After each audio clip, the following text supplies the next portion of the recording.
Well, hello there, my little Hail Marys, and welcome back to 31 Films of Halloween, Day 7. If you like this video, just nod and say yes, and then subscribe to my YouTube channel at another Screen Queen 76. The screenshot. Right, y'all. I'm ready for this one, because I'm continuing our little trend of horror films with a person's full name in the title. For some reason, I decided I wanted to pick The Exorcism of Emily Rose from 2005. So I am ready with my little ghetto crucifix made out of chopsticks and a little bit of yarn. Because I'm saying, not today, Satan. Not today.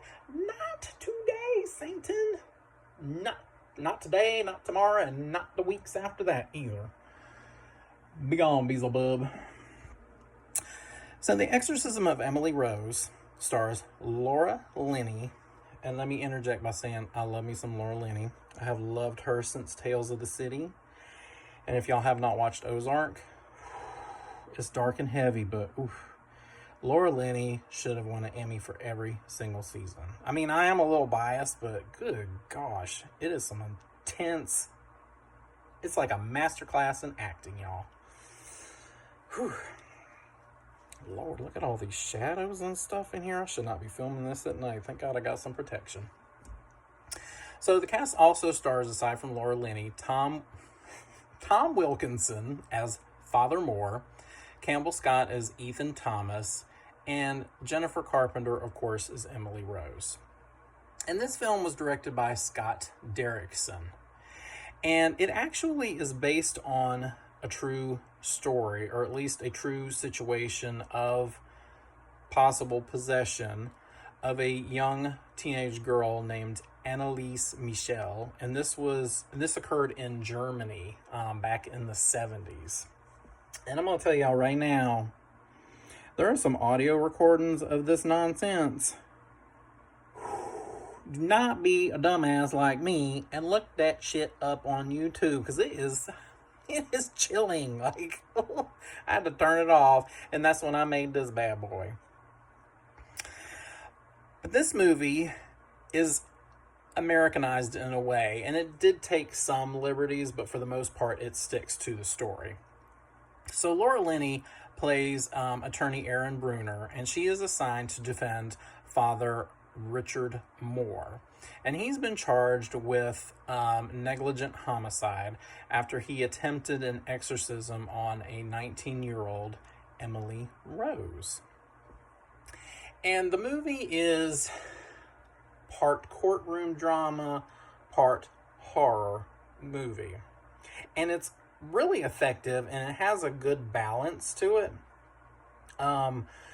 We learn through the courtroom proceedings how these events started to happen to Emily Rose. She went off to college, and then one day she started experiencing some unexplainable events.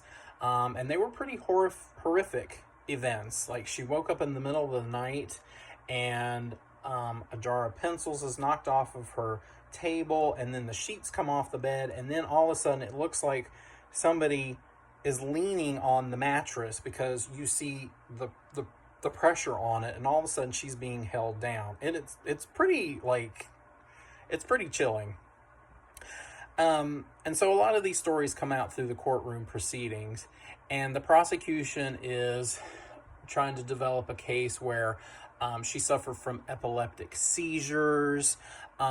This was all due to a psychosis, and she stopped taking this medicine, which of course went ahead and triggered these epileptic seizures all over again. And of course, Laura Linney, who is playing the defense for the priest, is trying to develop a case where a lot of that testimony is thrown out. And she's given proof through, of course, some of these recordings of the exorcism and the priest's testimony. And it also, it tests her faith as well. I'm about to stab myself in the face with this mug. Put it over here right now. And it also tests her faith. And she has a few moments, which I'm sure this was probably developed just to give the film a little more creep factor. But, you know, she's woken up at 3 a.m., which is when a lot of these events occurred. And apparently 3 a.m. is the hour in which Christ died. So that's why it's so significant to the film. But she has her moments where her faith is tested.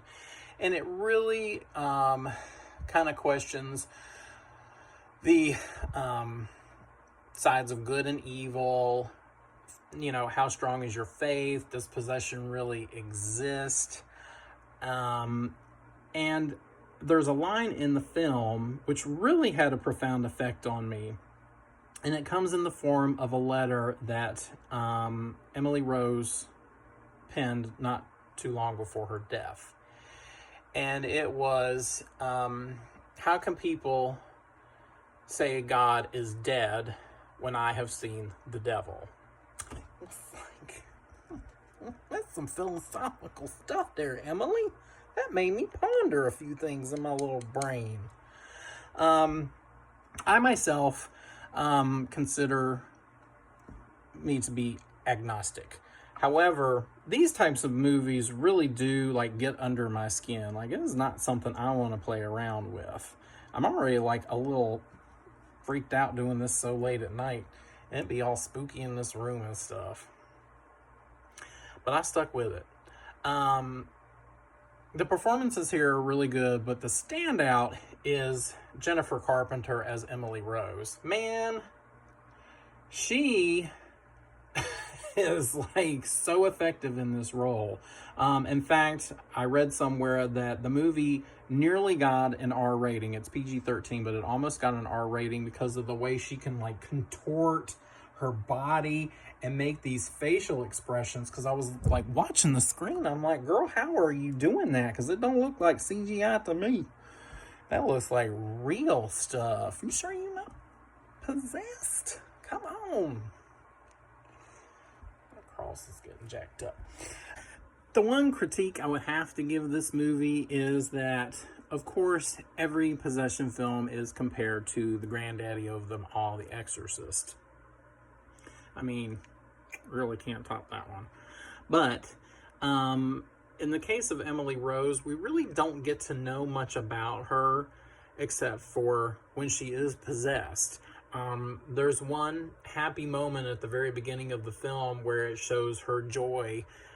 She shares with her sisters about getting accepted into school, but that's basically it. We get the idea that, you know, she's grown up in a very strict religious household, and they got 11 cats too in that house.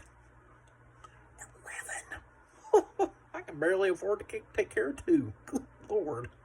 But anyway, yeah, we don't really get to know Emily as a person, as a daughter, and as a sister.